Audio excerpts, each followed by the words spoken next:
அனைவருக்கும் வணக்கம். யூஜிடிஆர்பி இங்கெல்லாம் எழுதி ரொம்ப ஆவலாக எத்தனை மதிப்பெண் வரும் அப்படின்னு சொல்லி வெயிட் பண்ணிகிட்ருப்பீங்க. இதுக்கு முன்னாடி யூஜிடிஆர்பியோடைய சின்ன வரலாறு ஒன்று உங்களுக்கு சொல்ல போகிறேன்.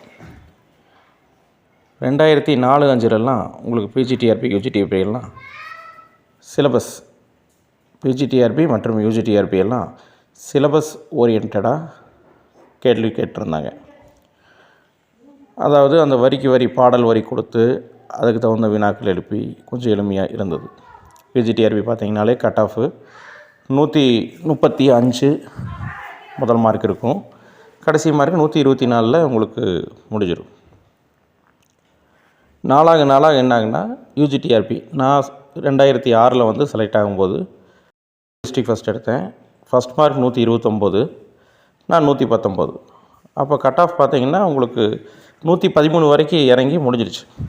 கிட்டத்தட்ட ஒரு 16 மார்க்கு இறங்குச்சு.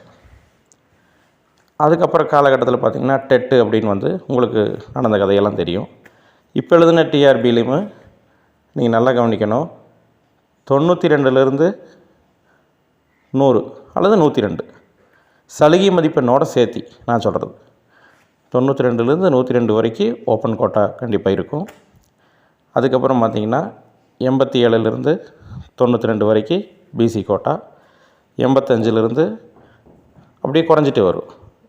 எஸ்சி எஸ்டி எல்லாம் பார்த்திங்கன்னா 82, அதாவது எபோ 80க்கு மேலே வாய்ப்பு உங்களுக்கு இருக்கிறதாகவே கருதுகிறோம். இது ஒரு கருத்து கணிப்பு தான். எப்படி எலெக்ஷன் முடித்தா உங்களுக்கு ரிசல்ட் வர்றதுக்கு முன்பின் கருத்து கணிப்பு சொல்கிறாங்களோ அது மாதிரி கருத்து கணிப்பு தான். இது எப்படி சொல்கிறேன்னா 2017 பிஜிடிஆர்பியில் வினாத்தாள் ரொம்ப கடுமையாக இருந்தது. அதில் பார்த்திங்கன்னா 75 மதிப்பெண் பாஸ் மார்க் கொடுத்துருந்தாங்க. இப்போ எழுதிக்கூடிய யூஜிடிஆர்பியில் 45 மார்க் தான் பாஸ் மார்க். அதாவது பிசி எம்பிசி இது மாதிரி கம்யூனிட்டி வைஸ் இடஒதுக்கீட்டு பிரிவுக்கு, ஜென்ரல் பிரிவுக்கு 60 மார்க் வச்சுருக்காங்க. அப்போ 75 மார்க்கு வச்சுருக்கும்போது பார்த்திங்கன்னா ஆளே இல்லை, போதுமான தேர்வர்களே இல்லை. அவ்வளோ வினாத்தாள் கடுமையாக இருந்தது. அந்த இப்போ நடத்தக்கூடிய அந்த யூஜிடிஆர்பி வினாத்தாள் அப்போ நடத்தக்கூடிய பிஜிடிஆர்பி வினாத்தாளுக்கு ஈக்குவல் படுத்தி தான் நான் சொல்கிறேன். நன்றி.